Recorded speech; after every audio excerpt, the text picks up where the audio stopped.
नमस्कार दोस्तों, स्वागत है आपका हमारे आध्यात्मिक ज्ञान चैनल में। तो दोस्तों, आज हम आपके लिए लाए हैं एक मोटिवेशनल कहानी जिसमें बहुत अच्छा एक संदेश दिया गया है जो आपको आपके जीवन में बहुत काम आएगी।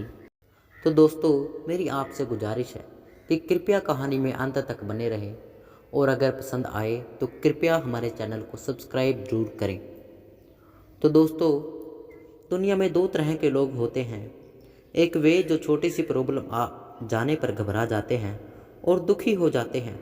दूसरे वह लोग होते हैं चाहे कितनी भी बड़ी मुश्किलें उनकी ज़िंदगी में आ जाएं, लेकिन वह हमेशा खुश रहते हैं, हर प्रॉब्लम में अपने आप को संभाल लेते हैं।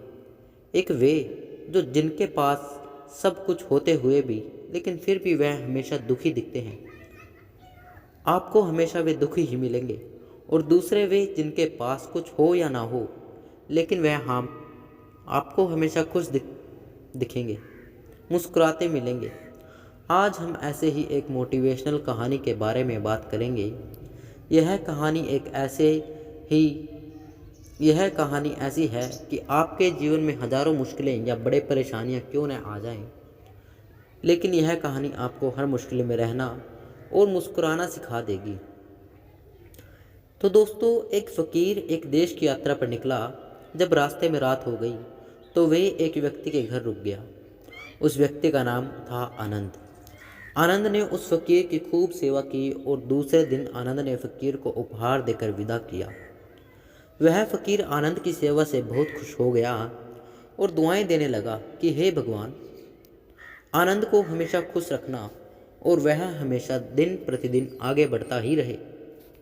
इस बात पर आनंद हंसने लगा और फ़कीर से आनंद बोला, हे फ़कीर, जो है वह भी अब नहीं रहने वाला। इस बात पर फ़कीर आनंद की तरफ देखता ही रहा और वहाँ से आगे चला गया। कुछ साल बाद फिर फ़कीर आनंद के घर आया और देखा सारा धन और सारी संपत्ति सब कुछ चला गया है। आनंद एक गांव के ही बड़े ज़मींदार के यहाँ नौकरी कर रहा है। वह फ़कीर आनंद से मिलने के लिए वहाँ चला गया। आनंद ने उस अभाव में ही उस फ़कीर का स्वागत किया और झोपड़ी में ही फटी चटाई पर ही बिठाया। उसके पास खाने के लिए जो रूखी सूखी रोटी थी वह खाने के लिए फ़कीर को दे दिया। जब फ़कीर से जाने लगा तो उसके आंख में आंसू था और फ़कीर कहने लगा, हे भगवान, तुमने यह क्या किया? तो आनंद फिर हंसा और कहने लगा, अरे फ़कीर, तो क्यों दुखी होता है? ईश्वर हमें जिस हाल में भी रखे, हमें हमेशा खुश रहना चाहिए, उसे धन्यवाद देना चाहिए। समय सदा बदलता रहता है और इतना ही नहीं, यह भी नहीं रहने वाला है।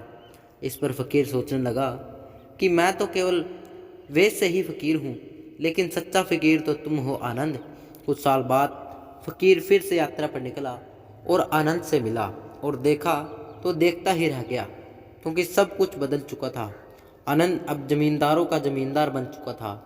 उसे मालूम हुआ आनंद जिस जमींदार के यहाँ नौकरी कर रहा था उसकी कोई संतान नहीं थी और अपनी सारी संपत्ति और जायदाद आनंद को दे दी। फ़कीर बहुत खुश हो गया और आनंद से कहा, अच्छा हुआ वह ज़माना गुजर गया, भगवान करे अब तुम ऐसा ही बने रहो।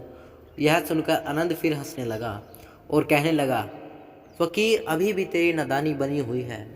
फ़कीर ने फिर आनंद से पूछा, क्या यह भी नहीं रहने वाला? तो आनंद ने उत्तर दिया, हाँ, या तो यह चला जाएगा या फिर इसको अपना मानने वाला ही चला जाएगा। यहाँ पर कुछ भी रहने वाला नहीं है। अगर कोई चीज़ शाश्वत है तो वह है हमारी आत्मा, वह है हमारी मन की शांति, वह है हमारे मन का सुकून, और बाकी जो कुछ भी है वह हमेशा नहीं रहने वाला। फ़कीर ने आनंद की बातों को बहुत ही ध्यान से सुना और वापस चला गया। कुछ सालों के बाद फिर फ़कीर जब उस गांव से गुजरा तो आनंद का महल तो है, लेकिन उसमें आनंद ही नहीं है। उसमें कबूतर गुटर गुम कर रहे हैं। आनंद अब इस दुनिया में नहीं रहा, उसकी मृत्यु हो चुकी थी। वह फ़कीर मन ही मन सोचने लगा कि यह एक इंसान ज़िंदगी भर कितना दौड़ता रहता है और रोता रहता है, दुखी होता रहता है। जिन चीज़ों के लिए इंसान तड़पता रहता है, दुखी होता रहता है, वास्तव में वह चीज़ तो हमेशा रहने वाली ही नहीं। वे सारी चीज़ें बदलने वाली हैं। यह कहानी शिक्षा देती है कि हमारे ज़िंदगी में जब भी कोई मुश्किल, तकलीफ़ या दुख आए तो हमें यह सोचना चाहिए कि ज़िंदगी में इससे पहले मुश्किलें या उलझनें आई तो क्या वे हमेशा रुकी रहीं। जैसे सारी मुश्किलें आकर चली गई वैसे ही यह भी मुश्किल चली जाएगी, यह भी हमेशा रहने वाली नहीं है। तो आप हमेशा याद रखिए कि ज़िंदगी में कितना भी बड़ा दुख क्यों न हो वह हमेशा रहने वाला नहीं है, ये दुख भी चला जाएगा। एक बार अकबर ने बिरबल से कहा कि बिरबल आज कुछ ऐसा लिखो कि जब मैं खुशी में पढ़ूं तो दुख और जब दुख में पढ़ूं तो खुशी हो। तो बिरबल ने लिखा, यह वक्त भी बीत जाएगा। यह एक ऐसा वाक्य है, जब इसे खुशी में पढ़ेंगे तो दुख होगा और दुख में पढ़ेंगे तो खुशी होगी। मुझे उम्मीद है कि आप सभी को आज का यह कहानी बहुत पसंद आई होगी। तो दोस्तों कृपया आप इस कहानी को सबके साथ शेयर करें और कमेंट करें कि आपको यह कहानी कैसी लगी, और कृपया हमारे चैनल को सब्सक्राइब जरूर करें। धन्यवाद।